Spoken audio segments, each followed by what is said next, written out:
namin, Panginoon, lubusin mo po ang aking mga kailangan ng Diyos. Patuloy mo ng ibuhos ang itong pagkapalang spiritual organ. At sa bawat puso, Panginoon, ay nagkaroon ng kapayapaan at kasapatan sa bawat puso, Panginoon. Sa pamamagitan ng mensahe at iyong pagbanal na salita na aming pagsasaluhan sa araw ko na ito. Nasimula pa kayo ng umaga, hallelujah, ikaw nagbigay, O Diyos, hallelujah, ng mensahe hanggang sa aming bahagi ng gawain, O Diyos, dalangin namin, Lord. Ikaw po ang pumipog, Panginoon, sa itong banal na salita at mensahe, hallelujah, at magbigay ng buhay, Panginoon. At ikaw din ang magbukas ng isipan at matang espiritual at kapahayagan sa bawat isa.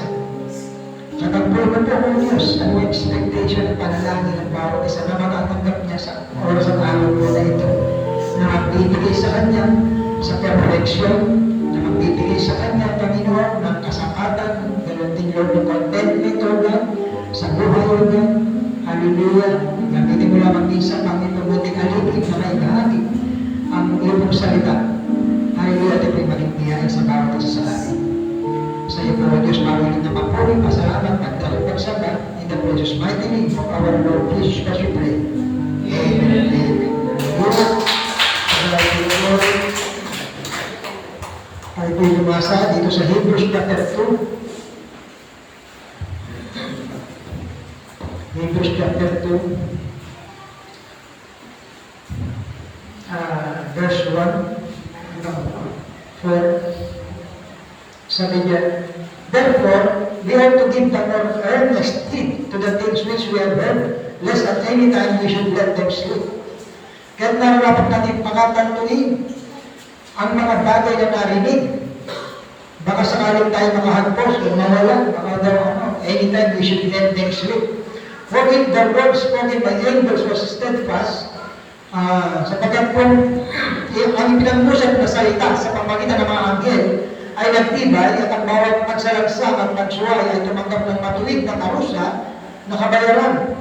Paano makakatanan tayo kung ating mababayaan o pabayaan ang ganitong dakilang kaligtasan na pinag-usap ng Panginoon noong una ay pinatunay sa atin sa pamagitan ng mga nakarinig na parang sinaksiyan naman ng Diyos na kasama nila sa pamamagitan ng mga tanda at mga kababalaghan at ang sagana ng pangyarihan at ng mga kaloob ng Espiritu Santo ayon sa kanyang sariling kalooban. Pagpalanin Diyos sa kanyang mga salita. Hallelujah! At ito yung mga salamat sa kapatid ng Panginoon. Dito nga si Brother Capel, siyempre si Brother Bong, ang kanyang magandang asawa, kasama niya at kanyang mga anak, nawa ito'y magpasimula, no? Magpatuloy na yan sa gawain, no? Matanggap ninyo ang tunay na biyaya ng buwan sa Diyos. Siyempre, Sister Nia, na-miss natin ang matagal-tagal, nawa ang Diyos ang kumilos at maibalik yung kagalakan na tayo ang makasama. Tayo yung sabi nga natin, siyempre, sabi ka sa natural home sweet home. Meron tayong bahay na natural, meron din tayong bahay sa spiritual. May mga bagay-bagay na pinahitulog naman ng Diyos. Minsan, yun nga, pero kung tayo mailalim sa kalooban ng Panginoon. Siyempre, si Sister Dolina, wife to be, ang ating kapatid, pagpalaan niya ang Panginoon na abutin ang iyong pangarap, pero naabot mo na ang iyong pangarap. Sobrang naman po. Bukod sa mga pangarap, ang pwede sa Brother Marco. Kaya, yan din si Brother Marco. Naabot niya na ikaw ang pangarap. Ganun din sa, higit sa spiritual. Siyempre, pag sumili yung mga lalaki, dapat believer. Ganun din sa babae, sa mga sister, dapat believer. Para makalakad na diretso, meron pagkakaunawaan. Salamat. Wala naman na. Salamat sa kabutihan ng Panginoon. Doon tayo, sabi nga, doon sa nakalipan, doon sa ating church na ginamit for 7 years, tayo bilang mananampalataya, hindi tayo tumingin doon sa lugar, kundi doon sa mensahe, doon sa salita ng Diyos. At ganun din dito, hindi rin tayo basta titingin dito, kundi doon pa rin sa mensahe at salita ng Diyos. Amen? Kaya salamat sa kanyang kabutihan. Dito, para matapos natin, doon sa ating topic ng nakaraan, 7 dimensions, merong natira na dalawa.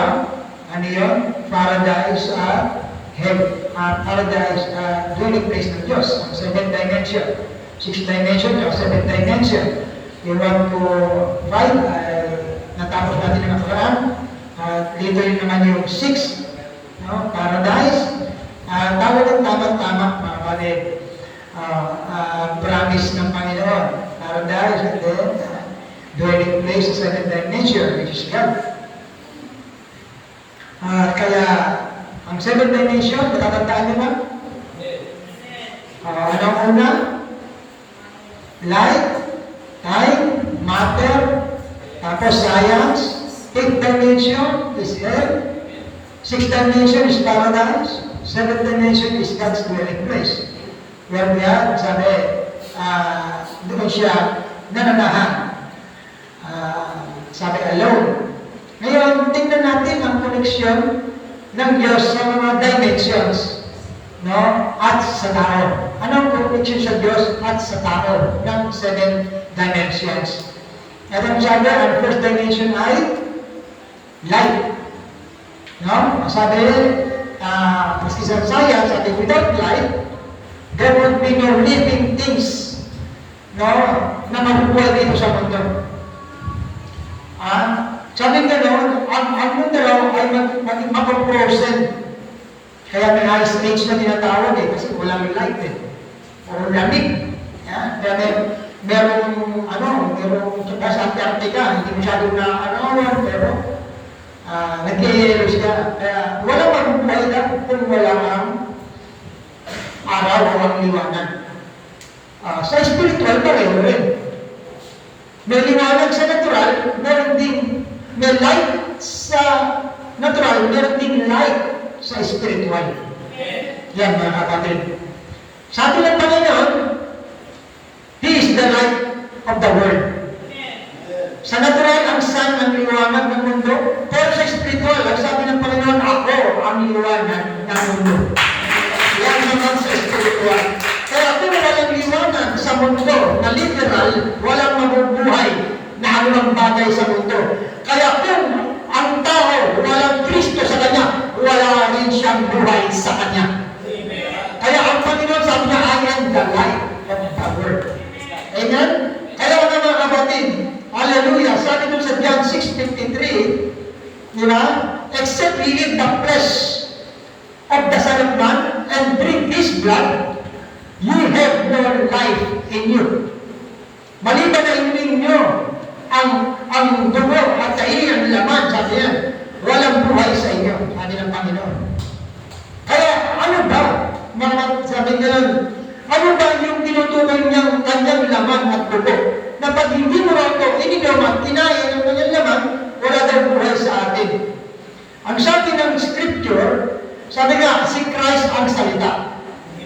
In the beginning was the Word, and the Word was with God, and the Word was God. Pinakita dito na si Christ ang salita. At ang salita ay nagkatawang tao.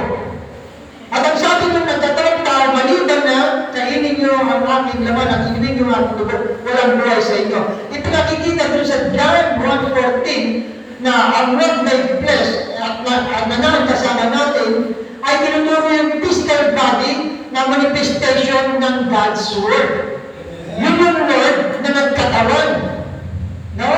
At sabi ng katawan, maliban na kainin nyo aking laman, inumin nyo aking dugo, nagsasalita pa rin ba ng bagay na spiritual? Hindi na literal. Kagaya ng liwanag, hindi lang literal na liwanag.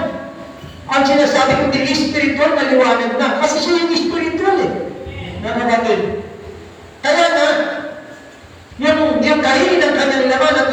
kanyang dugo. Siyempre, pag tinanggap mo si Jesus, yung kanyang laman at dugo, pagtanggap sa kanya, tatanggapin mo din ang kanyang salita. Amen. Hindi pa pwedeng tanggapin natin ang Panginoon, pero ang kanyang salita ay hindi natin tatanggapin. Hindi ang pwedeng sabihin, tinatanggap ko naman ang Panginoon, aking tagapagligtas. Hindi pwedeng natapos yun doon. Kailangan tanggapin mo rin siya sa kanyang salita. Hindi pwede ang Diyos na may laging provider. Naniniwala ako niya tanggap ko siya provider. Hindi din. Kailangan tanggapin pa rin natin ang kanyang salita. Hindi rin pwede God answered prayer. Tama yun. Pero hindi lang basta ganun. Dapat tanggapin din natin kung saan salita niya. Dapat ang buong salita. Kaya nga ang sabi, di ba? Man shall not live by bread alone, but by every word. Amen? Ang flesh ay ang laman ay kumakain ng mga literal na pagkain. Pero yung kaluluwa natin, kailangan naman ng pagkain spiritual. Kaya sabi nga nun, man shall not live by bread alone, but by every word that proceeds out of the mouth of God. Yun ang pagkain naman sa spiritual. At ang sabi ng Panginoon, the word that I speak unto you, they are spirit and they are life. Yung salita daw na sinasalita ng Panginoon, ano daw? Yung daw ay spirit at yung ay buhay.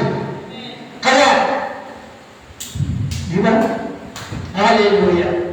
Kaya, napakahalaga ng Panginoon sa buhay ng isang tao.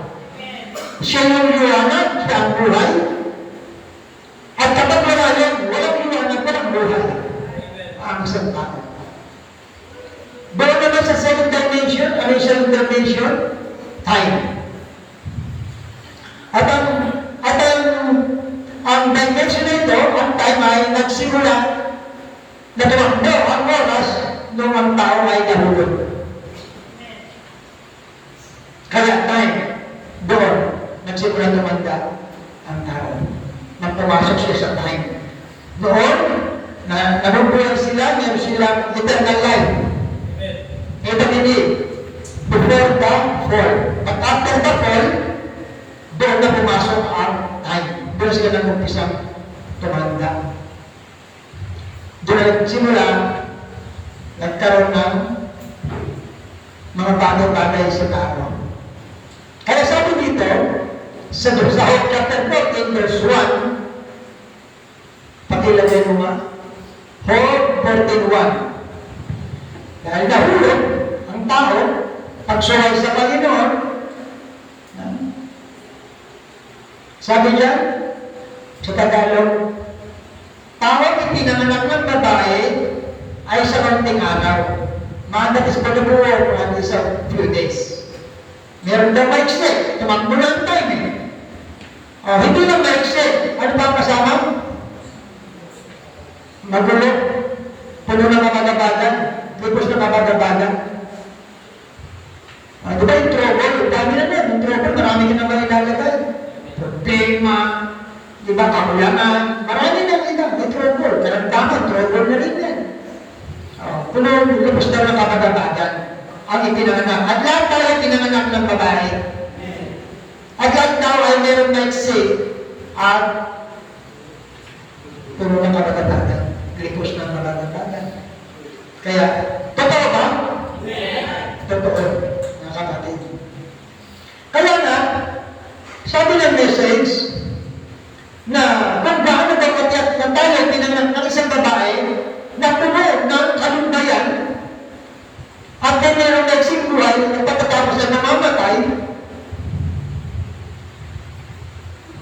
yun ang pagkakagawa ng ang tao ay mahulog.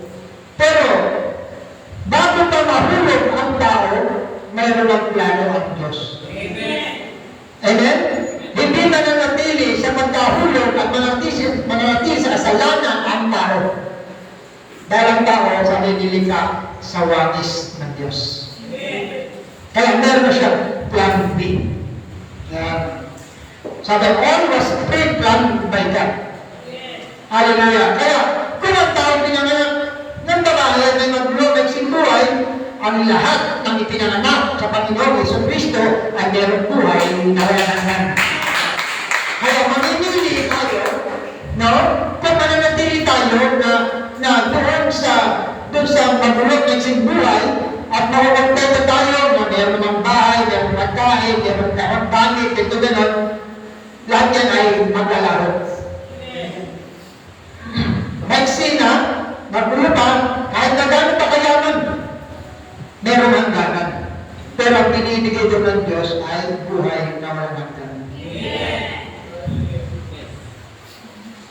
lang yun, meron mo.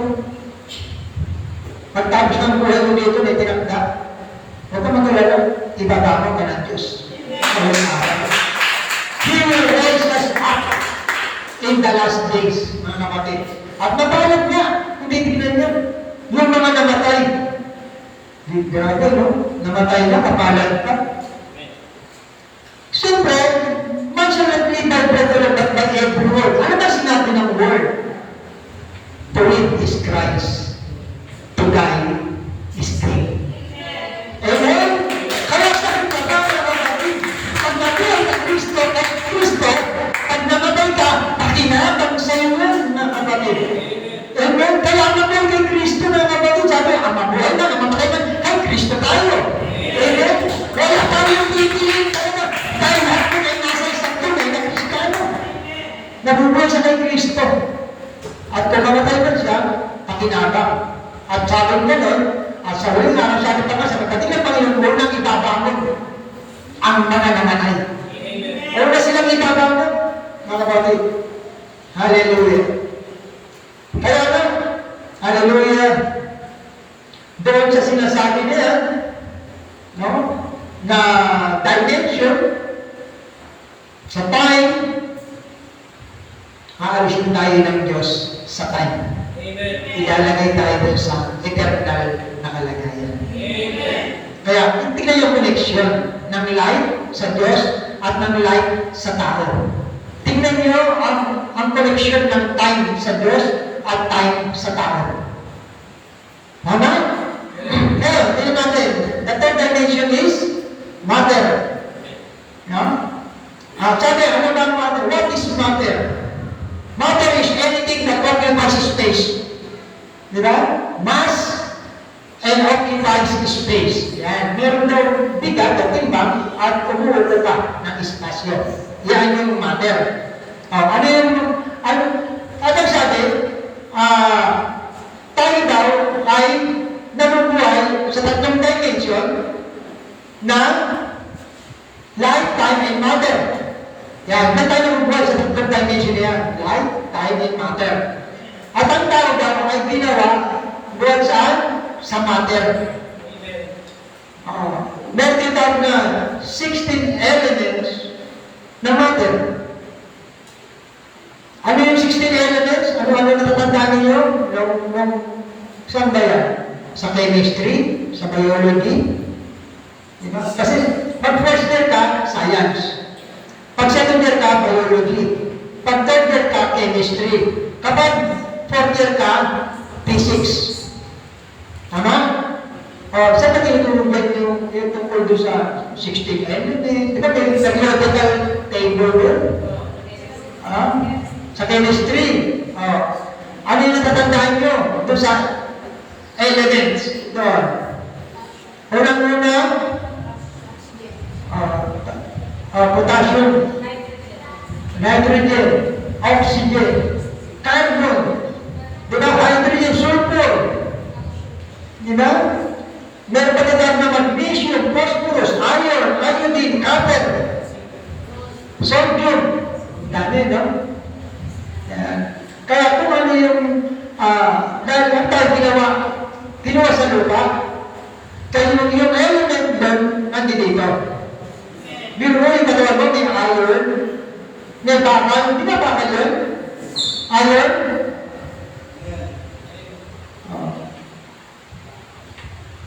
Tapos meron ka na, may copper ka pa. Yan yung bumubuo dito sa katawan natin. Ngayon, ilagay natin sa oxygen. Sabi ka, pag ang tao kulang sa oxygen, hindi, kulang ka lang. Hindi yung wala ng oxygen. Pag ang tao kulang sa oxygen, hinihigal, tapos meron hika, asthma. Yan, kulang sa oxygen, kaya nga meron nebulizer. Yan, kasi kulang sa oxygen. Apektado yung puso niya at yung baga niya. Ngayon, pag kulang naman sa calcium, yan, sa elements yan di ba? Pag kulang sa calcium, sa buto. Yan. Sa buto naman yung calcium. Ano madalas na problema sa buto? Pag tumatanda na lalo? Ha? Osteoporosis. Yan. Yung merong, di ba, yung ganyan na hirap na eh. Mga buto, medyo, ano na, makikita mo yung nagiging malutong na, malutong yung marupot na yung buto mo. Yan, pagkatapos minsan sumasakit. Merong muscle pain. Tapos minsan may pamamanhid at kulang na dun sa calcium. Tingnan nyo kapag may kulang, nagkakaroon ng problema, nagkakaroon ng consequence o nagkakaroon ng epekto. Nagkakaroon ng epekto sa katawan pag mayroong kulang. Pag kulang sa iodine, nagkakaroon ng goiter, thyroid, pag kulang sa iodine. Ngayon, pag kulang sa iron, ang tawag naman doon, anemic naman, kulang sa, sa dugo, naging anemic siya, kulang sa iron. No? Kaya nga, makikita nila, pag may kulang, merong problema, merong epekto sa katawan. Kaya itong katawan, kailangan kumain ng ayos. Para masuplayan ka ng tamang oxygen, tamang calcium, tamang iodine, tamang iron, dapat tama at dapat layuan natin yung mga makakasama sa ating katawan. Kasi siyempre, sino ba naman tao that was in his right mind, in a right mind, na talagang pupunta doon sa alam niya makakasama sa kanya o gagawin yung makakasama sa katawan niya. Right mind pero alam natin, ang man without the Holy Ghost, sabi, he is not in a right mind. Kaya nakikita natin, ang mga tao, hindi nila iniintindi kahit narinig nila masama sa katawan, ginagawa nila. Kahit nakakasama. Nakalagay na ito sa sigarilyo, sa pakete, yung resulta. Pag dinamit mo ng dinamit yun, di ba? Nabungbutas na dito, kung saan sa natin yung butas, at doon na nagsasalita ang iba eh. At maraming pang iba, nagkakaroon ng, di ba? Ako ng sakit. Huwag na natin isa-isahin. Maraming sakit ang ibinibigay niyon. Kaya pag kulang ka sa mga bagay-bagay, kaya kailangan, sabi, iwasan na magpasok ng masasamang bagay na makakasira sa katawan. Ngayon, sa kalagayan niya ng natural na katawan, kaya pag may kulang, makita natin yung may-epekto. Sa spiritual na kalagayan, dumakan tayo sa spiritual na kalagayan. Dito sa natural, pag may kulang, may epekto. Sa spiritual na, pag may kulang, may epekto rin. Yes! May epekto rin. Pag kulang ka sa pananalangin, may epekto yan. Pag kulang ka sa pananampalataya, may epekto yan. Pag kulang ka sa pagtitiwala sa Diyos, may epekto yan. Kapag kulang ka ng yung mga bagay na pag kulang ka doon sa patience. Yan. Pag kulang ka sa patience, stage of perfect nun. Faith, virtue, knowledge. Pag kulang ka sa knowledge, may epekto yan. Diba? Pag kulang ka sa temperance, may epekto yan. Patience, diba? Temperance, brotherly kindness, diba? And love, or God. Pag kulang yan, ano yung itsura ng stature? Sabi ng Kristiyano, Kristiyano ako. Lagi kong ginagawa ito, lagi kong ginagawa yun. Ganito ako sa simbahan namin, ganito ang Kristiyano ako. Tapos nung meron nakaharap na sirkumstansya, biglang naligaw. Ba't naman yung naghahanap pa ng away? Pero Kristiyano siya. Ano nangyari? Hindi niya nasuklayan ng tamang supply yung stature ng perfect man. Kaya mahina yung kanyang faith, madali siya kumanong.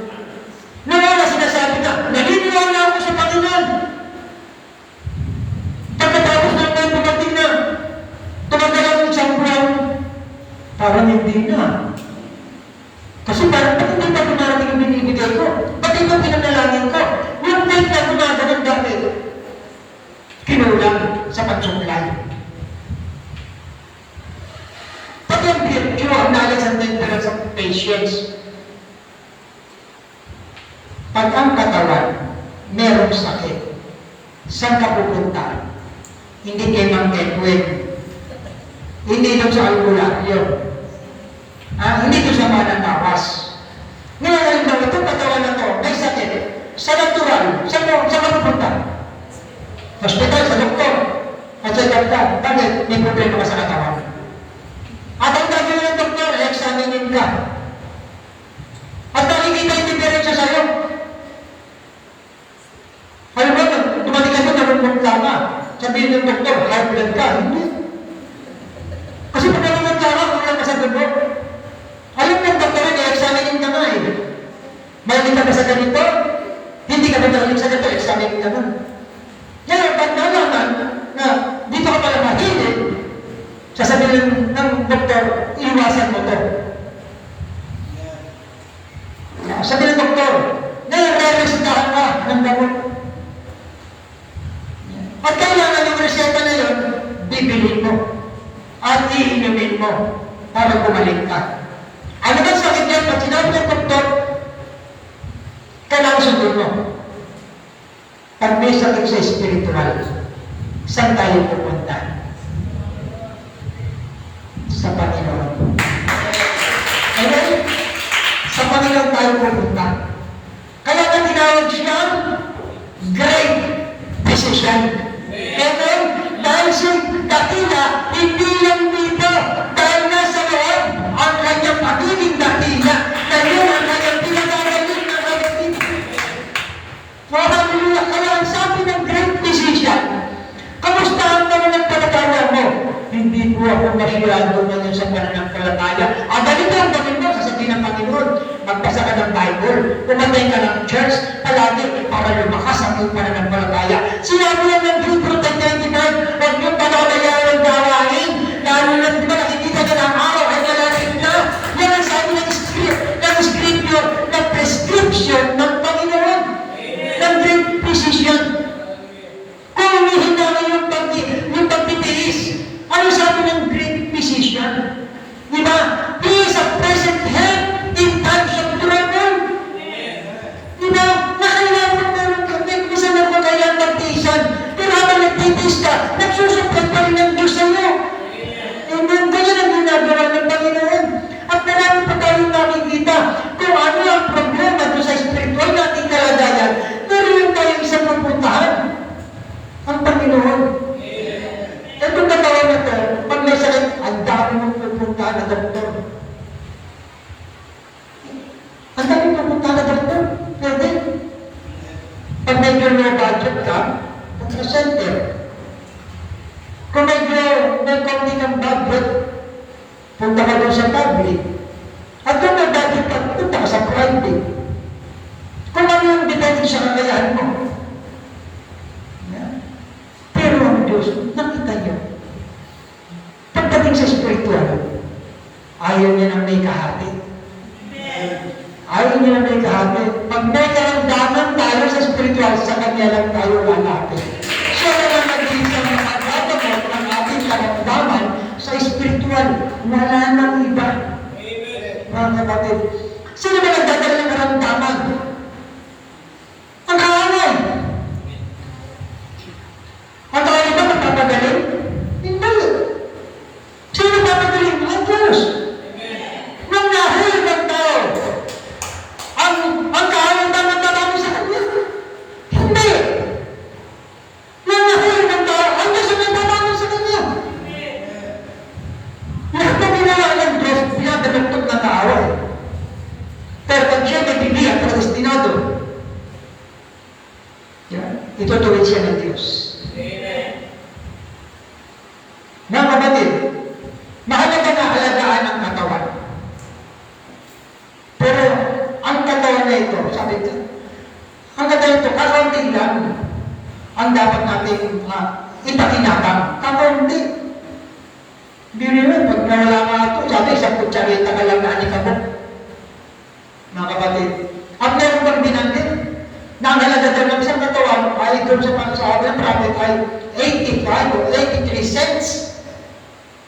Biruin mo.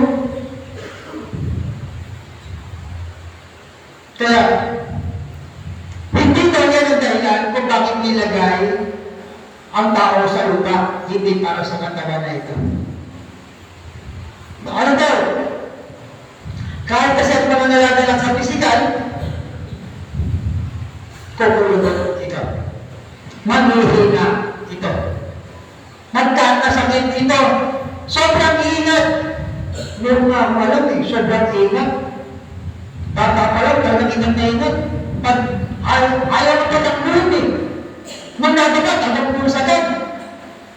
Yung namin, lagi may alcohol na hawak. Oh, pag nilakagat ng konti, lagi ka ng alcohol. Pagpasok sa kayo, hudas.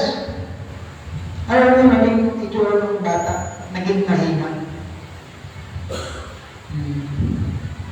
Kaya nga, kung tingnan natin, kahit na mag-iingat sa katawan, wala tayong magagawa. Ano ang mahalaga? It's this soul that counts. Yung kaluluwa mo, yan ang pinakamahalagang bagay sa buhay mo. Yung kaluluwa. Kaya nga, man shall not live by bread alone.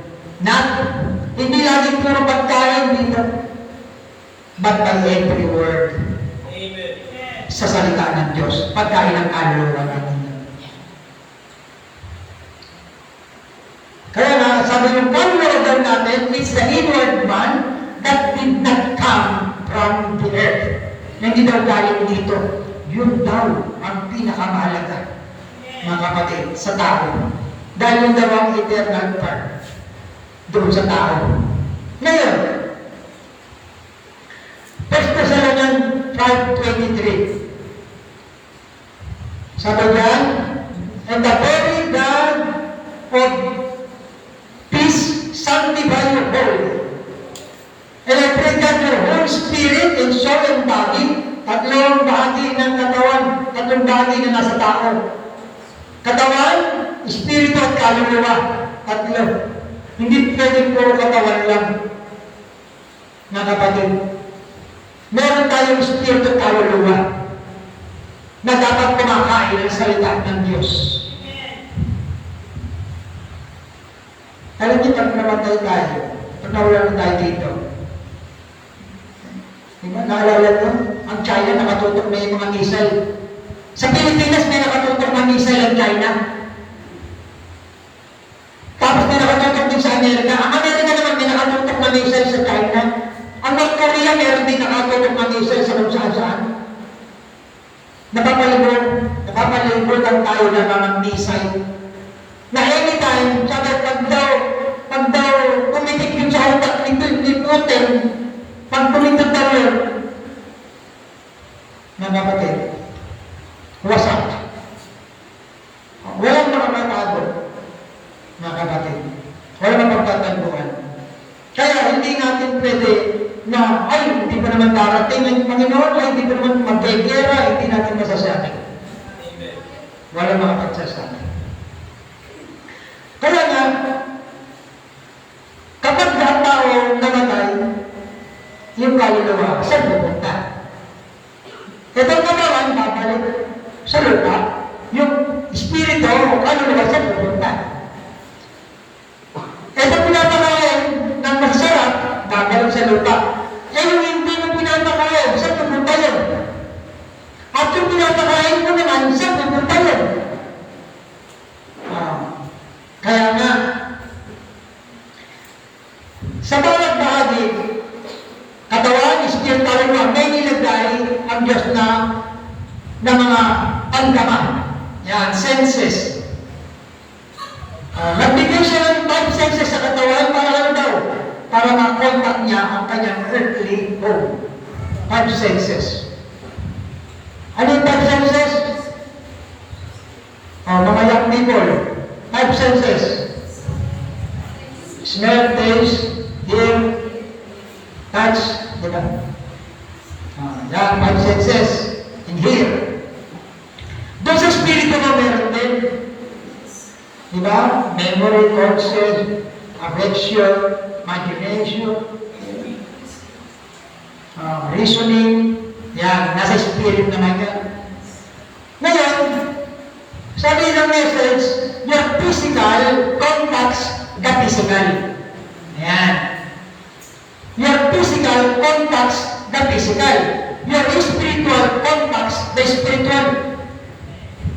But inside of that, you've got a soul. Meron daw kaluluwa. Ngayon, ang soul daw ngayon ay tinatawag na gene that come from God. Kaya, yung kita na nagbuhat doon sa Diyos, yun yung andun sa kaluluwa mo. Kaya, ang isang believer, meron siyang tinatawag na representation, predestinated seed, na doon always laying in there. Yan naman yung tinatawag nating matter. No? Itong katawan, na binubuo, 16 elements. Ngayon, anong connection na yung matter sa Panginoon? Sa tao, nakita natin, di ba? Ano yung matter? Itong katawan na ito, matter, meron din ang Panginoon, masabi, papalitan daw ito ng incorruptible. Amen. Ito yung corruptible, papalitan ito ng incorruptible. Amen. Doon naman tayo sa science na fourth dimension. Di ba? Ano sabi ang fourth dimension science? Sabi, yung science na hindi natin nakikita kagaya ng kuryente, yung sound wave sa television, sa cellphone, nakakakonect tayo, hanggang lang daw sa paligid. Pero nakakakonect tayo. Pero sa panahon na ito, ang tuto na yun, kaya wala silang receiver, wala silang mga channel na pwedeng gamitin. Ngayon, ang fifth dimension ay hell. Yan. Ano ang hell? Ang hell, doon na pupunta yung mga hindi ligtas at hindi na maliligtas. Sabi, unsavable. Ang sabi ng message, unsaved sinners, pagkatapos nilang mamatay. Tinatawag na wicked at unbeliever, pupunta sa hell. Ngayon, may tinatawag na sa message na the souls that were, sabi nga ng untitled, souls that are in prison now. Pero sabi ng prophet, the souls that were in hell. Yan. Na ano, sige, pakita nyo na, para makita ninyo. The souls that were in hell that could not be forgiven. Yan. Mga kaluluwa daw na nagtutulong sa hell na hindi daw na mapapatawad. Ang mga kaluluwa na yun ay unsavable. Souls that are friendship. Yan. Ba't taas? Sa taas. Yan. Sabi niya, souls that were in hell that could not be forgiven. Yun daw ang naman sa hell. Cannot be forgiven. Ngayon, sabi niya, hindi ka ba nababana? Yan. Yan ang kanyang, sabi, he went and preached to souls that were in prison, which is hell, locked up until the day of the judgment. Yung wicked, mga unbeliever, doon pupunta sa hell, locked up hanggang doon sa judgment. Yun yung tawag na white throne judgment. No? Waiting for the judgment. Sabi ng message. Ngayon, mababasa ko sa 1 Peter chapter 3 verse 18. Yan. Sabi niya, for Christ also had once suffered for sins, the just for the unjust. Sabi niya, ang matuwidan sa mga di matuwid, yung pangkay madala niya sa Diyos. Siya pinatay sa laman, ngunit binuhay sa Espiritu. Ito speaking about the believer. No? Sabi niya, that is also united priest unto the spirit in prison. Nangarap din tayo sa spirit in prison na nakakulong.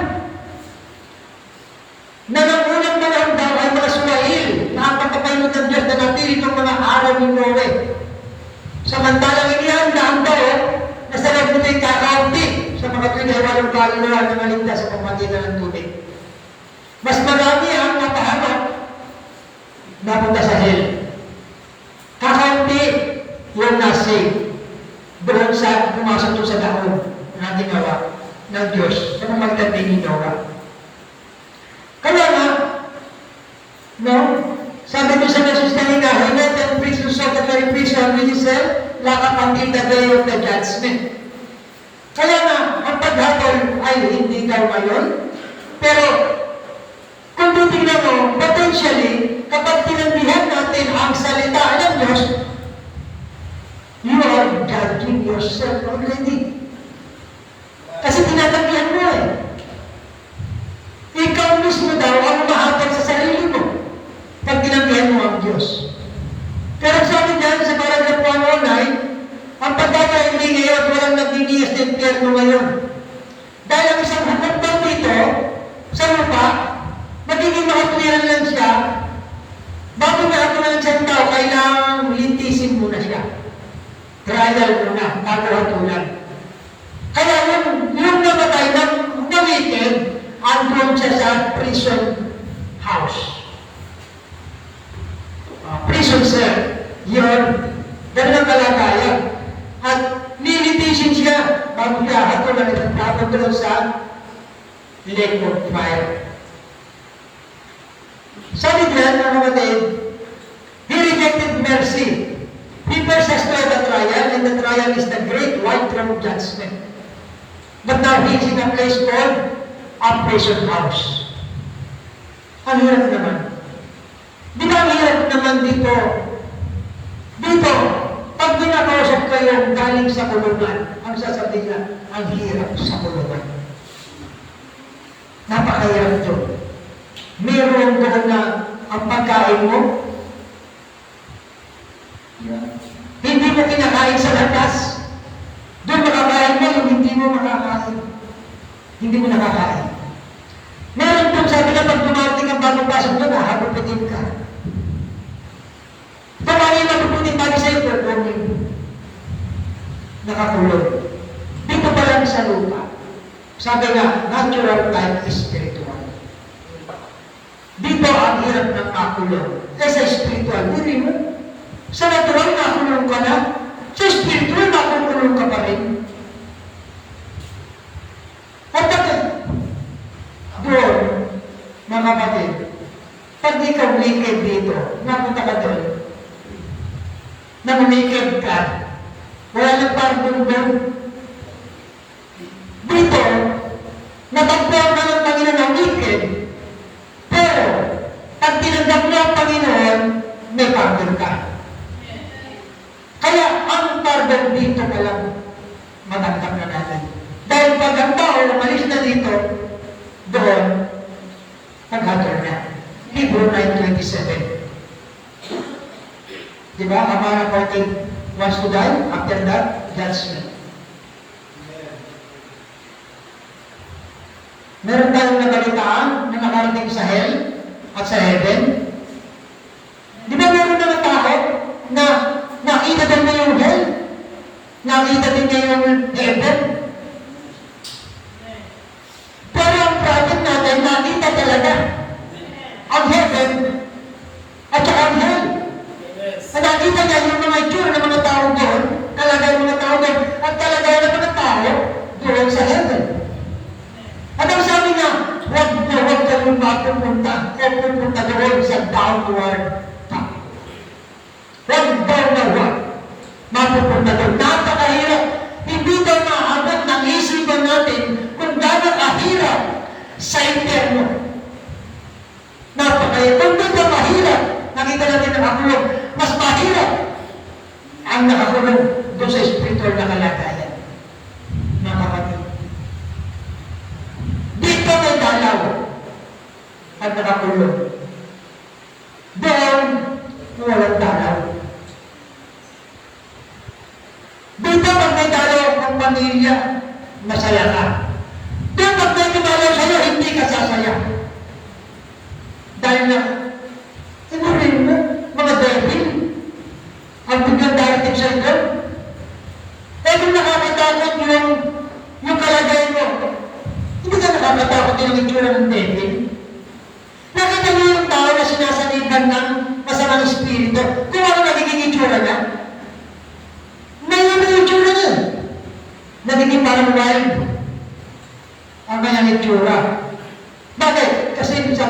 sinabihan ng masamang espiritu.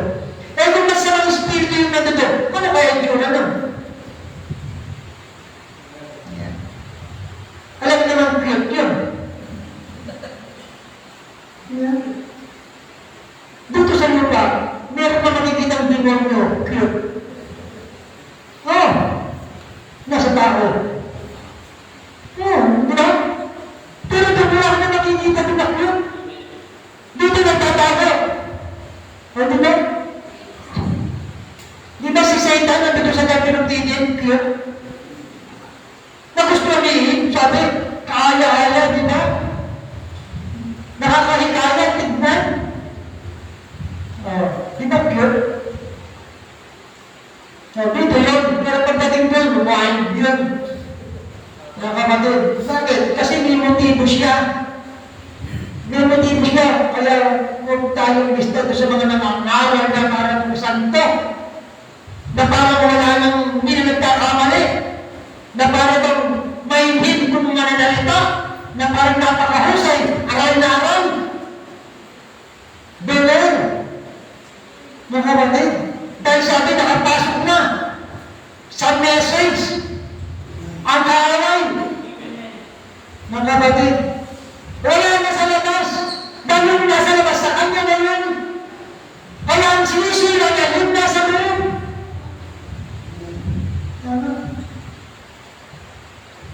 Kaya na, mga kapatid, sabi ka nun, beauty is deceiving. Buti lang, pangit ako. Hindi naman. Di ba tayo? Di ba? Ang Diyos hindi tumitingin sa physical. Ang Diyos tumitingin sa spiritual, sa puso ko. Yun ang tinitingnan ng Diyos. Amen?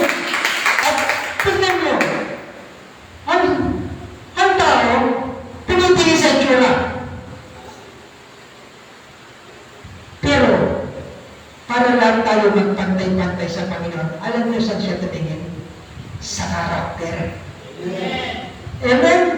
Kaya nga, the beauty of a woman, the beauty of a church is the character of the people. Para tayo magpantay-pantay na ang isa, ang kinilang ito sa atin. Pare-pare tayo ng karakter. At paano tayo nagkakaroon ng isang pare-pare ng karakter? Dahil the baptism of the Holy Ghost. Amen? Sa pagpagin ng Espiritu Santo, He is our teacher, our guide. Kasi siya magtuturo sa atin kung paano tayo lumakad, paano tayo magsalita, paano tayo mabuhay. Yun ang Holy Ghost. Doon tayo pag-iisahin ng Panginoon. Amen? Kaya, don't you never go the road downward. Dahil nakakatakot, mga kapatid. Di ba nakakita tayo ng mga itsura ng mga ano? Yung mga tao na nakakatakot ang itsura.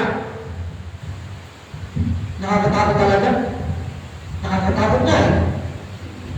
Tama? Meron na nakakita tayo na nakakatakot ang itsura. Di ba meron? Pag nakakita tayo ng devil doon, malamang mas nakakatakot ang itsura nun. Totoo yun. Alam mo matutuwa ka pag nakita mo yun. Kasi mga palabas pa nga lang ng TV, tiruin na, may mga suray na gano'n. Pagkatapos meron bang dalawang mga parang mga teenager. Tapos may buntot. Tapos yung buntot ay parang meron pang gano'n. Ano? Sumagalaw-galaw na. Matutuwa ka na pag nakita mo yun. Nakakatakot yun. Mga batid, ipis na yan, nakakatakot eh. Para tayo ng ipis na, tatakot ko na eh. O, di mas lalo na pag nakakita ka ng gano'n. Kaya mahirap mapunta sa gano'ng kalagayan, mga kapatid. Saan ka naman,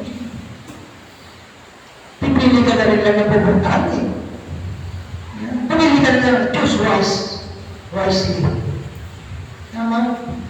Sabi ng message, don't never go towards the regions of the lost. Alam natin kung ano ginagawa ng mga lost.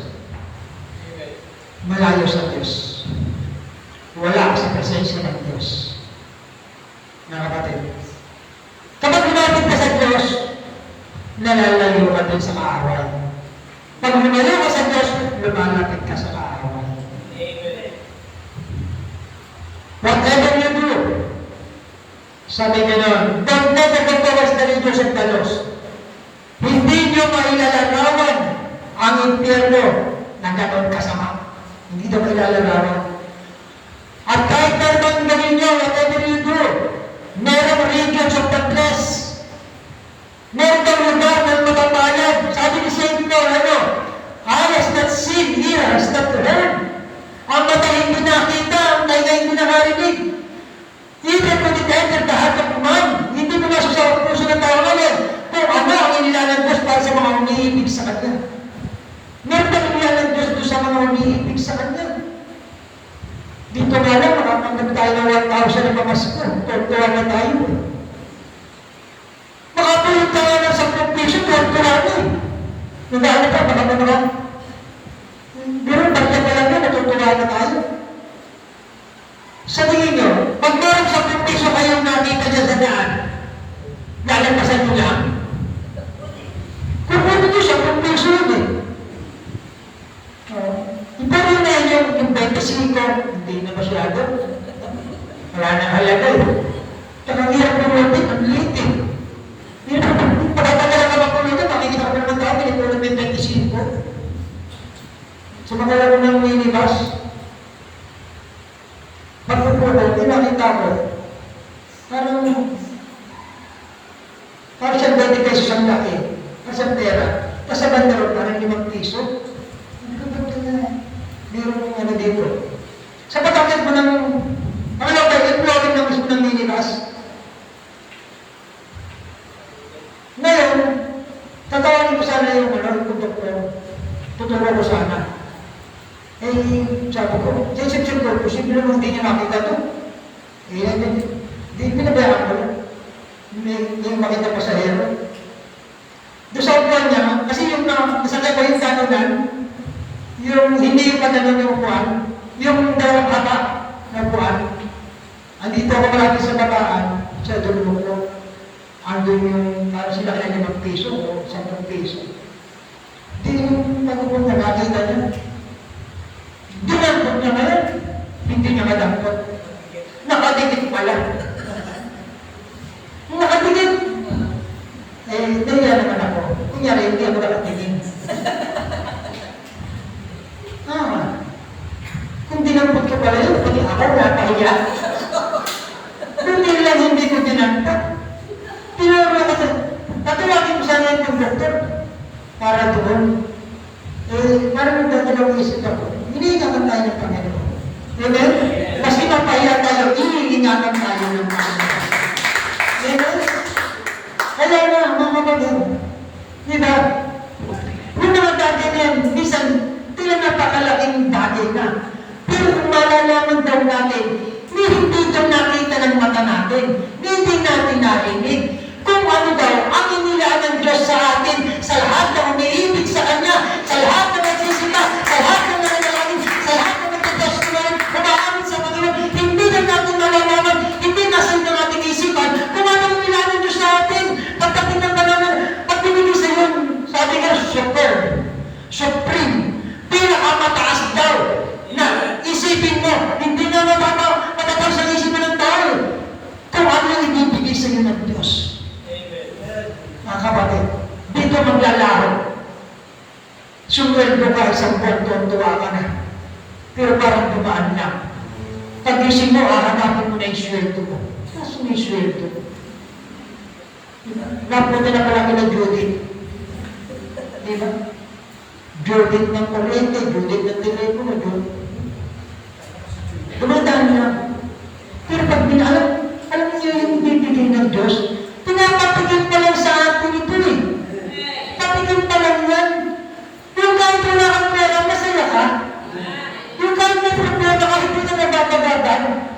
Yung umiiyak ka, hindi tayo sa naman, umiiyak ka ba sa kabutihan ng Diyos? Kaya yung hindi na nangyayang, atin lang, diba? Walang bagay na makapag-iwalay sa iyo sa Diyos. Pero nang lumulungan sa'yo, pero nang lumayo sa'yo, alam mo, hindi ka iniwan ng Diyos kahit na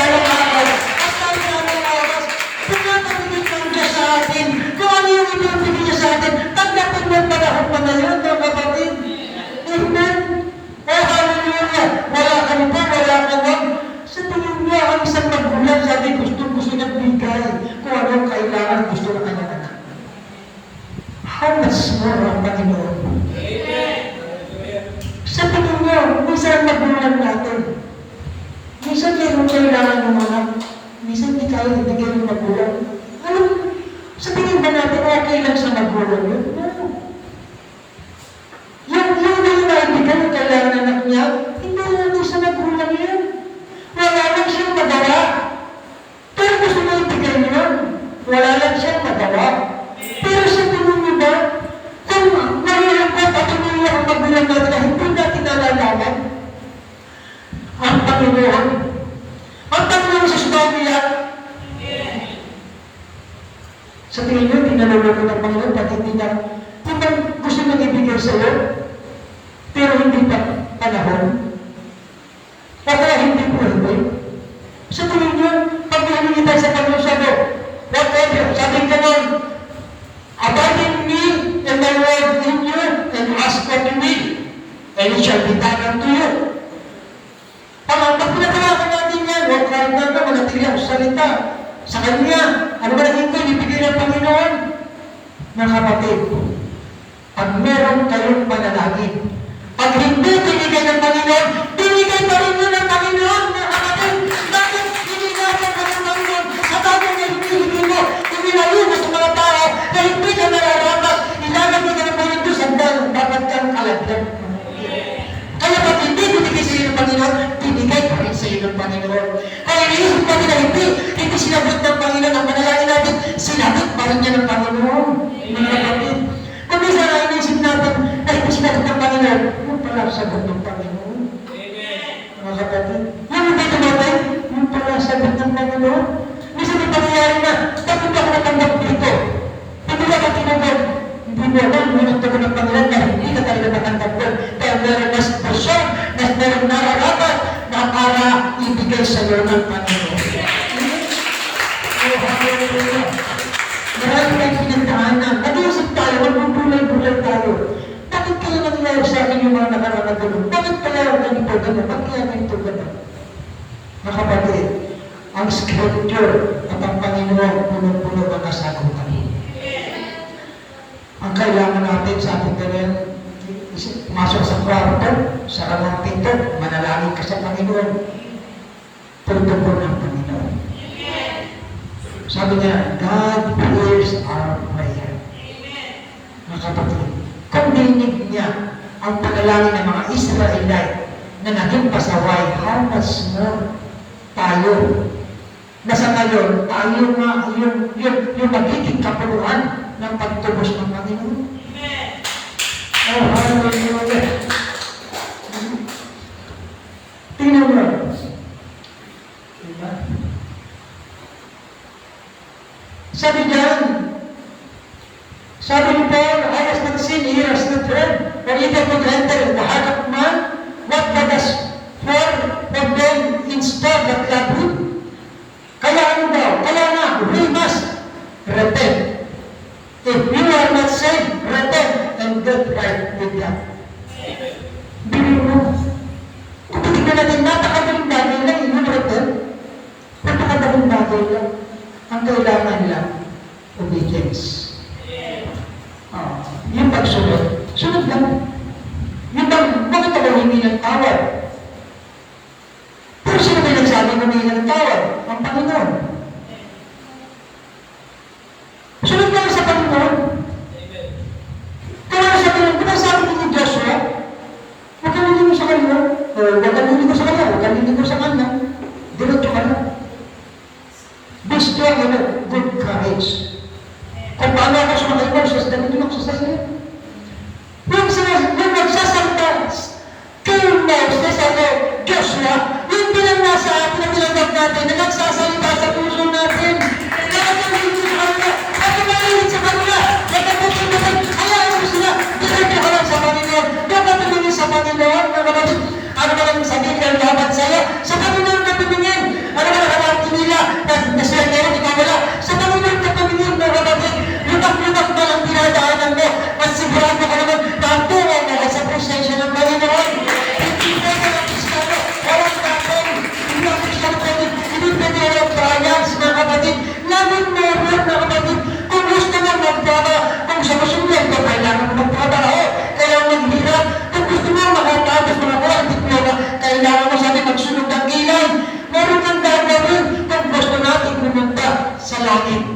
meron tayong gagawin. Oh, hallelujah. Ang Panginoon, bago ibigay sa atin ang eternal life, mga kapatid, bago ibalik sa atin, anong ginawa ng Panginoon? Pinipag-ihirap siya. Mga kapatid, bibili mo, inalipos na siya. Tinawag siya, anak bastard child. Mga kapatid, dahil dito siya nag-Joseph. Diba? At tuwang paratang, hanggang sa lumaki siya. Mga kapatid, alam ko sa age na 30 years, diba? Pinapersikit na siya. Sinasabi siya ng Beelzebub, at tuwang yan pa. At pagkatapos, kung sa uling araw niya, anong ginawa? Tinawag siya, sinaksakan, ang karoon ng tinig. Hindi pa natapos doon, binuraan pa siya. Pero niya, tiniis ng Panginoon, karoon ng tinig, pati yung tira, nagkaawang, tiniis ng Panginoon, dahil sa ating lahat, mga kapatid. Yung nakakasahan ng kapatid, kinuha ng lahat, mga kapatid, pati hampas, mga kapatid, pati tambot ng Diyos, kinuha ng Panginoon, para hindi tayo mahirapan. Ang kailangan lang natin natin, tanggapin natin ang Panginoon, sumunod sa kanyang daan, na inunahan para sa ating mga kapatid. Oh, hallelujah! Kasi yung tayo ang ginagawa ng Panginoon din sa atin. Pero kailangan meron din tayong gagawin. Mga kapatid, pinili tayo ng Diyos. Pero nga ang buhay ng Panginoon, mas pinili niya tayo kaysa sa buhay niya. Pinili niya tayo. Sabi na siya namatay, para tayo ay mabuhay. Bakit natuloy na buhay na walang hanggan? Pinili niya niya kasi mabuhay. Tayo, ano naman ang gagawin natin? Ang Panginoon namatay dahil sa atin. Dapat gawin din tayo. Mabuhay sa Kristo at ang mamatay ay pakinakaw. Amen? Oh, hallelujah! To God be the glory. Kaya pinanin niyo, sabi ng message, when a minister that's got the people on his heart, kapag kayang ministro, ang puso niya ay nandun sa mga tao kagaya ginawa ng Moses. Mga kapatid, mga pasalan, ang sabi, papatay na sila ng Panginoon, pero pumakit na si Moses. Mga kapatid, dahil alam ni Moses na papahamak ng mga tao, pumakit na siya. Anong meron? Sabi ka na nagtatalaga ng isang pagkasa, nakita ko, ang Espiritu pala ng Panginoon ay nadugon kay Moses. Ang Espiritu ba na tinanggap ni Moses, ang Espiritu na tinanggap ng mga disciples, ay iba ba sa Espiritu na tinanggap natin? Iisa lang. Kung ang kanyang mga alagad, ang kanyang mga disciple, na pinanahan ng Espiritu ng Panginoon, ang ginawa nila, nangaral, nag-share ng word, na buhay sa salita, dapat ganun din tayo. Kung ang Espiritu nila ay nasa sa atin, matanda natin, lahat sila, meron silang upuan doon sa langit, meron silang doon na inumpot doon, mga kapatid, lahat sila meron doon. Kaya kung gusto natin magkaroon ng isang Diyos at isang doon sa presensya ng Diyos, kailangan natin gawin kung ano ang ginawa ng mga alagad sa pamagitan ng Espiritu na nasa kanila. Wala sa Diyos. Hindi inisip ng Panginoon ang sarili niya. Inisip tayo. Kaya, di ba meron bawit? Who am I that you are mindful of me? Who am I that you gave your life on me? Kita niyo, sino tayo? Dahil bahagi tayo ng Panginoon. That's why He is so mindful of us. Because we are part of Him. Mga kapatid, tayo bahagi niya. Ano sabi sa Ephesians? He has chosen us in Him before the foundation of the world. Amen? Hallelujah! Kaya nga, paano ba ang isang ministro hindi magsasabi ng katotohanan pero sa taong minamahal niya? Kahit nasaktan pa, dahil minamahal niya, gusto niyang maitama, gusto niyang maituwid at hindi mapahamak yung tao. Dapat lahat ng ministro ganyan. Si Paul, sabi, hindi nag-atras ng suntok sa kaaway. Kaya sabi ni Paul, I fought a good fight. Dahil lahat ng banat, lahat ng para sa kaaway, ibinigay niya. Lahat ng mga bagay na sinabi ng Espiritu na gusto na sa kanya, ibinigay niya. Dapat ganun din tayo. Kung ang kaaway, merong binibigay na laban sa atin, we must pray for a good fight. At ano ba na laban natin? Sabi ng Panginoon, di ba? Hindi tayo nakipaglaban sa laman ng dugo, kundi sa mga principality, prince of this darkness sa kagalan. Ano ang pinaglalatan ng Panginoon sa araw? Salita. Kaya pansal natin kay Brett, pagpag-everyone. Gusto mong mabuhay eternal, paglaban mo salita. Bakit? Ang sabi sa Hebrews 4:12, for the word of God is quick and powerful. Di ba? Sharper than the two-edged sword, piercing even the dividing asunder of the bone of the marrow and the spirit in the soul. Ganyan katindi ang salita ng Diyos. At ito'y ibinigay hindi lang doon sa mga matatagal na, hindi doon sa mga biyasana sa message at sa scripture. Ang salita ng Diyos, ibinigay niya hanggang sa pinakamahinang Kristiyano para magagamit ang panabuhay at panglaban sa kaaway. Hindi rin yung pinakamahina. Kaya na, kumilaban kayo sa spiritual battle. Anong dapat gawin? Use the word of God.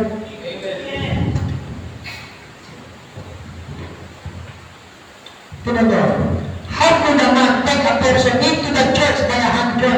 Paano ba magagawin sa tao na ayon sa tao sa iglesia sa pamamagitan ng maingipag kamay? Doon tayo kung may kamandan. Nagulkitihin mo mga anak, doon ka may kamandan. Meron ka ng sasakong bigas. Kamay-kamay lang, meron ka ng 500 worth of groceries. That's saving the birthright. Hindi ba pwedeng gano'n? Hindi pwedeng pagpapalit mo yung pangako ng Diyos doon sa gano'n? Hindi, bigas naman ako. May scholarship naman ako. May pagbawan ako araw-araw. Meron akong ganito, meron akong gano'n. May supplier din. That's temporal. Mga kapatid. Kristosin na. Pero parang anniversary natin, malapit na matapos. Nagsilang ka. Kaya, sa tiban, paano ba dadali ng isang tao na nagmamahal doon sa kanyang mahal, nadadali siya daw sa false baptism? Hindi naman dadali mo yung mahal mo doon sa tatlong Diyos. Pwede mo ba? Pag hindi ka tinatapos siyang Diyos, tulong sa isang Diyos. Pag diyan ka ng tatlo, meron mo ng Diyos ng mga isda, may Diyos naman ng mga kabayo, may Diyos naman ng malagaw, may Diyos ng manok. Diba? Dadali ka sa mga Diyos-Diyosan. Paano ka sasabihin mo doon sa tao na mahal mo siya, pero dadali mo siya doon sa yung ikaw hindi ka na sigurado ligtas ka, basta na magdadali. Sabi ko mo, let them lay under the influence of a lie. Kasi mamalingan. Mga kapatid, maraming, hindi ko sasabihin ko para i-degrade o discredit ang maraming mga ministro. Maraming ministro ang lumaman dahil sa kapapastor. Pero ako, kahit mamatay ako na hirap, hanggang buwan sa Panginoon. Magkaroon tayo nito, hindi lang ako. Kasama ko kayo, hindi ko inilihim sa inyo. Ang pinanggap ko para makatulong. Ang tapat na kayo, naging Diyos ko mo. Hindi ko sinarili. Sinabi ko sa inyo, magtapat at totoo. Kung magkano pinanggap ko, magkano pinaso sinasabi ko sa inyo, wala akong ipinag sa pagkos. Lahat ng akin, ipinaya ko din at inilagay ko rin. Kaya, kaya malakas ang Lord ko. Bakit? Kasi alam ko, tapat ako sa Diyos. Tapat din ako sa inyo. Dahil, hindi ako lang ang isa. Hindi ako nagtayo ng sarili kong bahay. Hindi. Kayo, mag-iisip ko. Mga kapatid. Kaya, sabi, tunay na nagmamahal, sabihin yung totoo. Sabi nga, minsan ang katotohanan, masakit. Pero yun naman magpapalaya sa atin.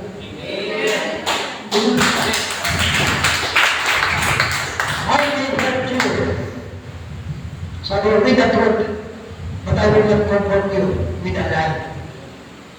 Hindi ko pwede tayo magpumilahan, mga kapatid.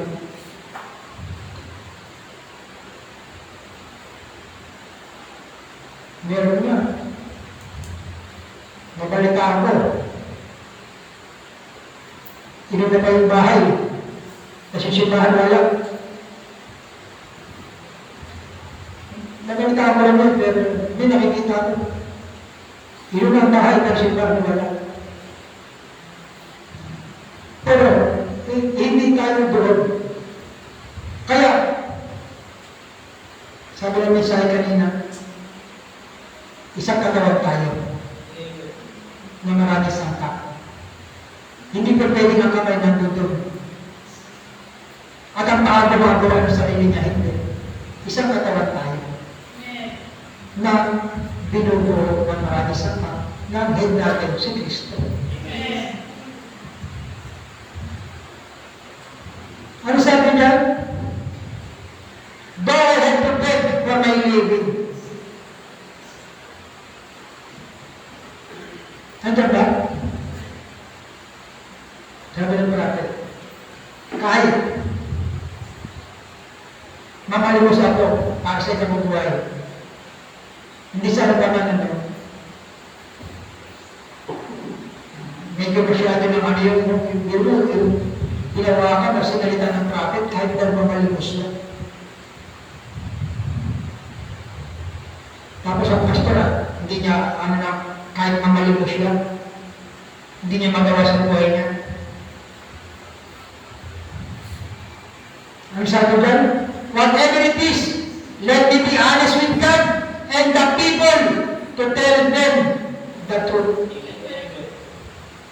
Ano yung ibig sabihin? Meron kasi na mga sundat na hindi binibigay sa kaaway. Bakit? Meron naman yung history na gano'n na hindi maiging bakit kasi lalayasan sila. Haalis. Ay, ano yan eh. Ito ganun. Mahirap.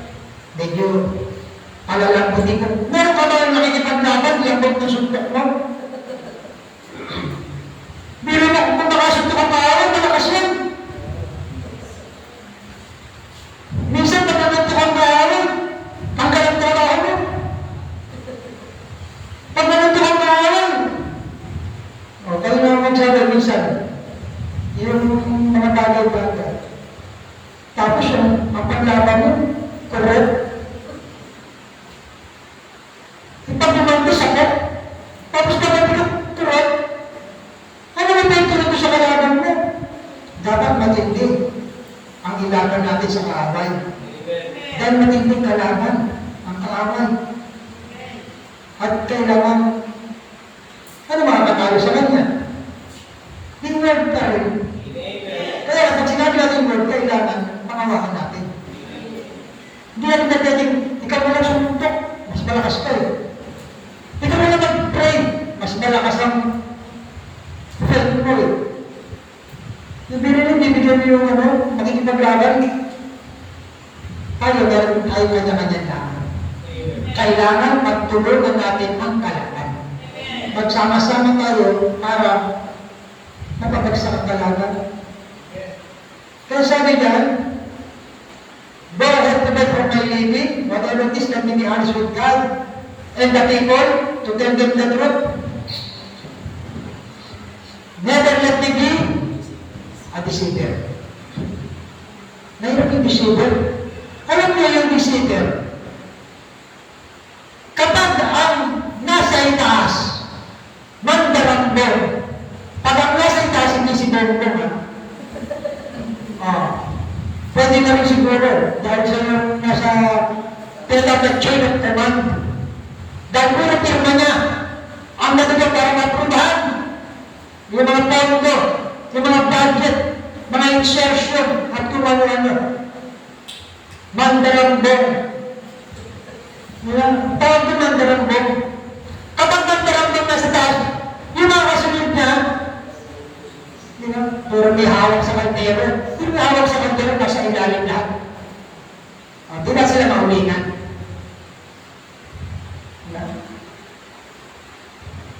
Kaya mahirap. Pag ang nangungunog, bulero.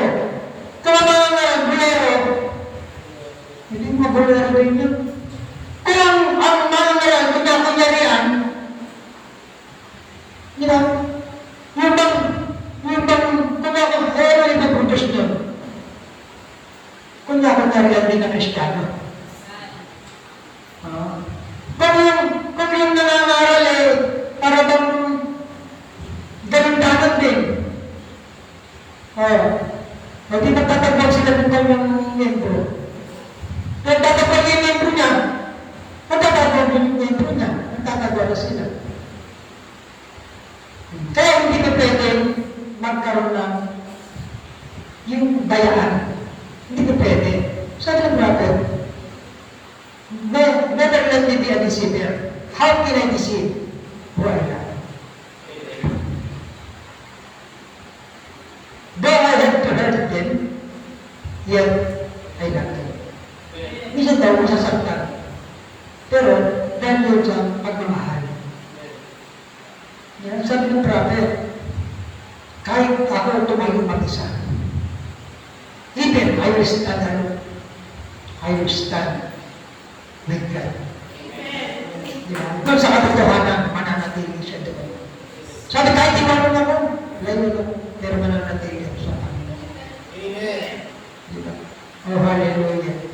Kaya nga, ang seventh dimension, ang sixth dimension, ang heaven, sabi gano'n, at ang seventh dimension, God's dwelling place, lakpan na tayo, Revelation 21. Ito na, last scripture na tayo. Dito tayo tatapos.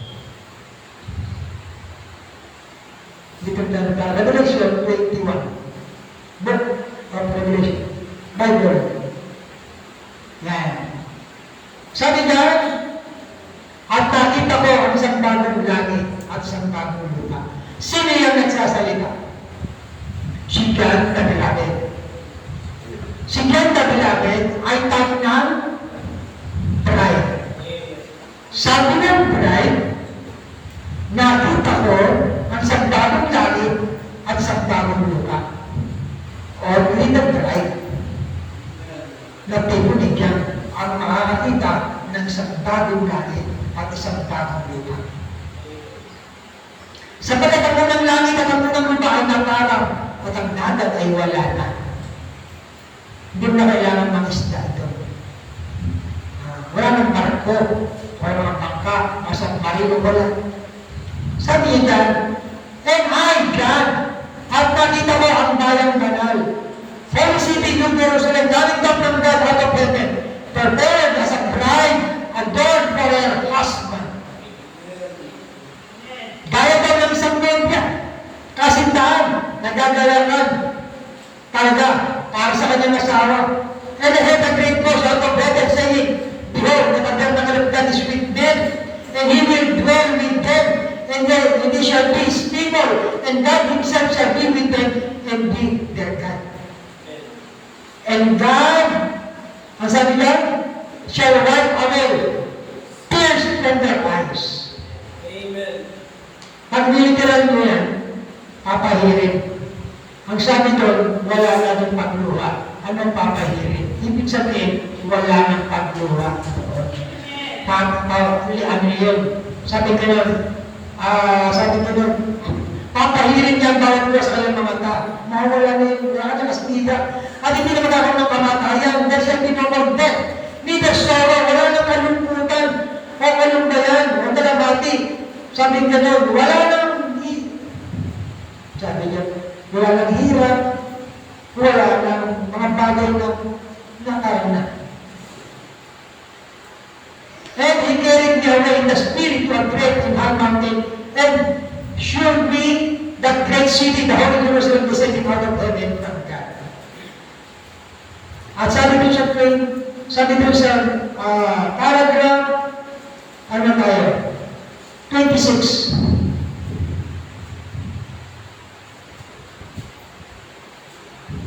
Sabi diyan, and they shall bring the glory and honor of the nation into it. Dadalhin sa lagyan ng karamalan kapag ng mga bansa, at hindi papasundan sa anong parang ang anong bagay na karumal-tumal. Walang papasok talaga dyan. Wala makakita ng new city, wala nang nakita doon. Kundi yung mga pure. Yung perfect. Sabi that I will prepare a place for you. That is a perfect place for the perfect bride. Amen? Para doon lang yan sa mga talaga at sa lagyan ng Panginoon. Kaya lagi natin matunan at tunahin ang Panginoon. Bago ang ating sarili ang Panginoon. Bago ang gusto natin ang Panginoon. Amen? Kung meron tayong gusto kung anong bagay, tunahin. Let us always consider God. Amen? Ito ba di all the glory? Tayo muna sa Panginoon.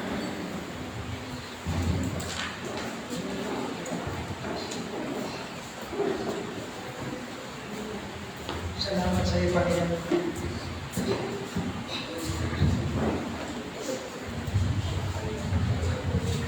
Ayun na ba? Hindi pa lang lang ang bilis na. Goodness of God. Goodness of God.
ng Diyos na pinangyayabang na may walang hanggang pag-ibig. O Lord God, maraming salamat po sa iyong kabutihan sa amin.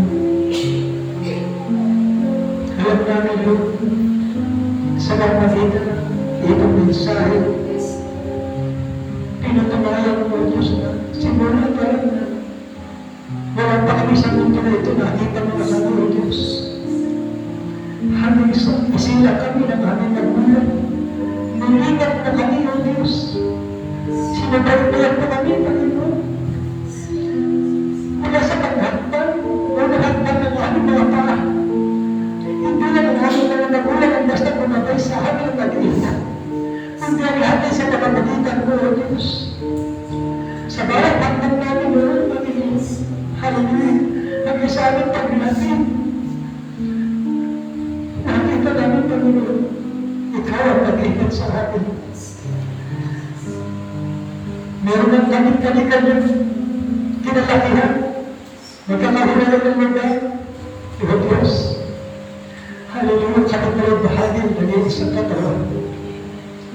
Na pinagsama-sama mo, O Diyos. Na hindi ka namingin, Panginoon, sa aming mga nakaraan. Sa mga bagay na nagawa namin mali. Kung tumingin ka, Lord. Hallelujah. Doon sa amin. Predestinated sin. Doon sa bibig, O Diyos. Hallelujah. Bilang bahagi ng iyong katawan. Lord God. Hallelujah. Nakita mo, O Diyos. Hallelujah. Pagsusubigat din ang bawat isa. Simula ng una, Lord, ng gawain doon sa galing nila, Lord God, sa bahay ni Sister Jean, Lord God. Hallelujah. Nakita namin kung paano mo kami, Panginoon, sinukuha ng aming pangangailangan. Kung paano mo tinugod ng aming panalangin sa panagbulang ng gawain, upang ang mga Panginoon, hallelujah, ay dadaan naman sa pamagitan ng mensahe. Hallelujah, salamat sa aming kapatid, Sister Jean. Sa kanyang hindi lang, sa lugar mo, kundi lagi, even in financially, Panginoon, hallelujah, ay lagi siyang nakatulong, Lord God. Hindi niya agad kami pinabayaan, Lord God, sa amin na kanya makakaya, o sa hindi niya nakaya, Lord God, ay hinahanap na pa rin kami. Salamat po sa kabutihan ng puso ng aming kapatid. Na kapag magpala, pagbalik sa kanila, natagbihan at magpapala. Pero sa kanya mga anak at mga apo, pagpalahon po sila, ganito ang tahanan na iyon ng Diyos na aming pinanggalingan. Ikaw po magbalik, Lord, 100-fold, Lord God. Hallelujah, nag-blessed po ang Diyos sa iyo. Mula sa physical, spiritual, hallelujah, po ang tumulong. Ganun din po sa anak sa ating mga kapatid. Simula pa lang din po sa drogland, hallelujah, naging katuwang ko na.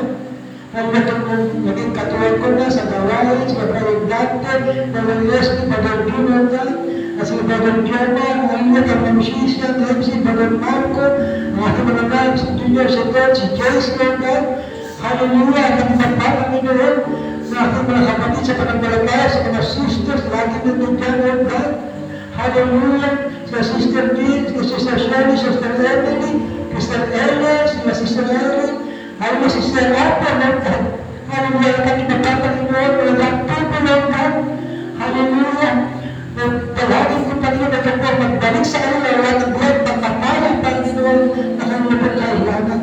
Mga pangalan, hindi ko napagod kapag ikaw po ako mabuti sa kanila. Tinatas din namin sa Lord, ng mga pamilya, Panginoon. Hallelujah, paano mo namin hinapat, sinusuprayan, ganun din naman sa kanila, Panginoon. Kaya ako po nawas ng kabagan, na maaaring itatapag po nila ang mensahe, at makasama namin sila sa paglingkod po sa iyo. Ang aming mga kasama ng Lord, Lord God. Si Papa Paul, ang kanyang asawa, kanyang mga anak, na hindi ito at huli, kundi ito maging panimula na makasama natin sila palagi, Panginoon. Ano ba ng kanilang mga pangangailangan, Lord God? Ito po ang tulong ng Diyos. Nandun si Brother Babel na lagi ko po siyang dalangin sa iyo, Lord God. At ang kanyang anak, na makasama namin palagi sa gawain ng God. Nagkasama sila po ng pamilya. Ganun din, Lord, hallelujah. Ayaw ko ng bisita. Kasi si Sister Jolina, pagpalang patuloy kanyang puso, Panginoon. Kanyang pakilikod sa iyo, Panginoon. Hallelujah, lagi sa ingatan ay Lord. Hallelujah, ako ng kanyang pangalan, nagdalalo pa rin sa iyo, Lord, Panginoon Diyos. Hallelujah, gandin na yung pamilya. Kasi si Sister Mia, Lord, hallelujah, nawa nakita mo, Diyos, kung paano mo siya inulungan sa iyo. Umagat ka pa mo, Diyos. Hindi mo nakita mo ng talaga. Nakawag mo sa Diyos. Ikaw po, umagat sa mga lagi mag-ikat. Nawa, ang kasama namin sa patuloy mo, Diyos. Sa itong maraming ito, Diyos. Ganda na kita mga kapatid. Ito tayo, mother ka. Kanya mga pamangkin. Dumating mo ka, nakasama namin si Ganda sa Diyos. Paglalingkod sa iyo. Nagtatawag ko na maging kagalakan, maging kagalakan kay Brother Bimbo. Ibabayan mo sa kanya. Minsan si Brother Bimbo. Nagiging mahigpit. Sinabi mo, sabi mo pagmamahal ko. At pagtutulog din.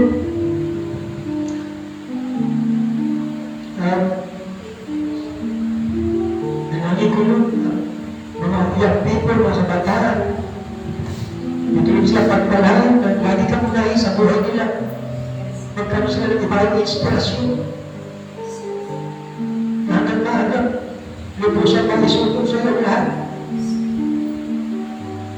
Lagi mo sila natin, O Diyos, sa kanila. Pag-aaral, O God. Ikaw pa nag-supply talaga ng kailangan. Ganun din sa mga may trabaho. Ikaw po patuloy ng tala sa atin, nagbigay sa kanila yun, ng mga ibang inspirasyon pa rin, pag-iingat sa amin, ha? Bigyan kami ng lagi ng maayos na kalusugan, O Diyos. Ng mga malakas na katawan, hallelujah, patuloy ng gamit, may paglingkod sa iyo. Pagpalay mo lang, mga trabaho, natin mo kapatid. Hanap mo, ang negosyo, nakagandang pagkala sa bawat araw, na paglastos sa Diyos. Hallelujah. Gandang pag-aaral ng mga tao. Pagpalaan ko sila, bigay sila din ng marunungan, sabat ipailalim ka natin sa marunungan mo, Diyos. Ikaw naman. Tinatas ko sa bawat pamilya, na nawawag maayos na relasyon sa bawat pamilya. Mayroong pagkakaunawaan, pagkakaintindihan, pagpaparamdaman, pagpapainuhod sa iyo. Laging mayroong sweet harmony.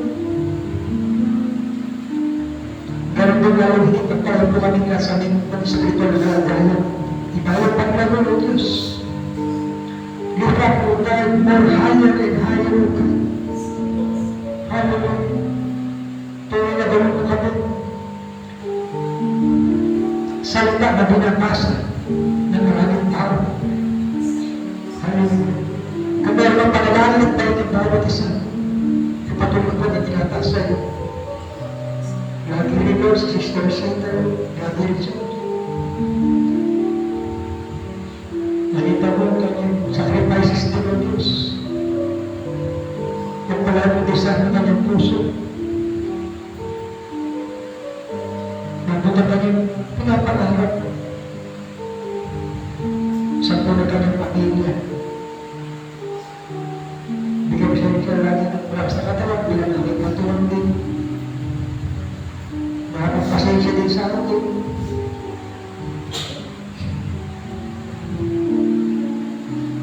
Ito po ang balik sa mga biyayat na pumalatan na pumulatin sa kanya.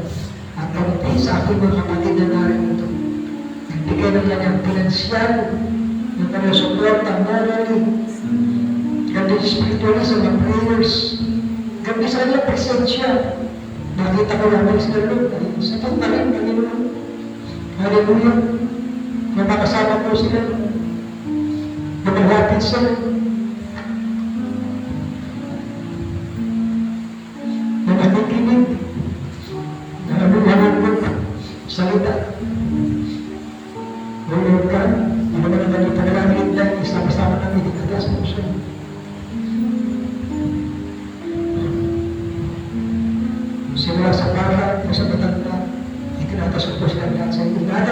sa aming buhay dito sa lupa na namin. Patuloy sa bawat oras at bawat araw sa agbo ng aming pamilya. Even go to the bride, ikaw po ang magpapanilan sa kanila. Lord, ano man hindi nasa pagkakitin namin, ikaw po ang salamat ang puso ng bawat isa. Ingatan mo, mga ulo, mga sa kanilang mga tahanan. Ako, bawat isa sa mas nakalagayan. Salamat po sa lahat. Sa iyo mga pagkakitaman, anak namin lahat.